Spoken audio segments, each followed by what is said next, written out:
This is Jamie. I wrote the JL Finishing School for Ladies, and a friend of mine was telling me how crazy it's gotten this week in shopping land out in civilization. I live in a pretty rural place where we don't have much shopping or even a traffic light, and I told her, well, a storm's coming. So that makes sense to me that there'd be a lot more craziness in the shopping scene. And then she added, well, and Christmas. And at that moment, I had this realization that in some ways, Christmas really is kind of like a storm.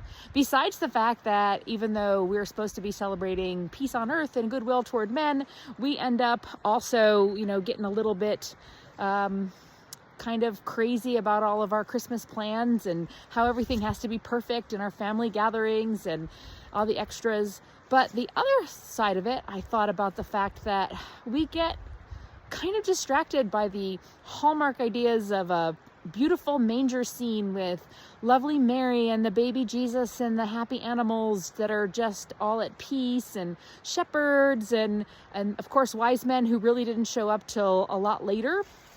And it just fits really nicely in our Hallmark ornament gift set. But in truth, we lost authority over this earth to darkness early on, and Jesus actually showed up in enemy territory as the Son of God, but a baby, to start a war. He actually said that from the time of John the Baptist, the kingdom of heaven has suffered violence and the violent take it by force. And I think we forget about that in truth, Jesus came to reclaim his authority on the earth and to hand it back to those who agree to walk in the kingdom. And that's a pretty big deal. And not only did he show up in a dirt floored cave type barn, probably under the radar, so to speak, but he also, within the first couple of years of his life, had to flee to Egypt after the wise men showed up.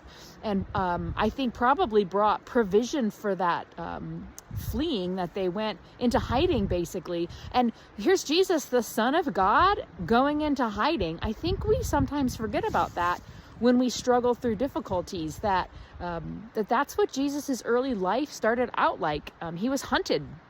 So I don't know, in this Christmas season, as you're looking at all of our beautiful lighted ceremonial things, can we also have that little reminder that there's also a storm in Christmas, and it's a storm of peace taking over in almost a violent way. Violent peace. Isn't that something to think about? That this kingdom, this upside down kingdom, is actually about winning a war through humility and submission and love. And those are violent weapons in the right hands. So what a backwards way of looking at it. Anyway, Merry Christmas, and I hope you stay warm through any storms coming this week, and that you have a deep fire of peace that burns in your heart towards others as you go through this end of the year.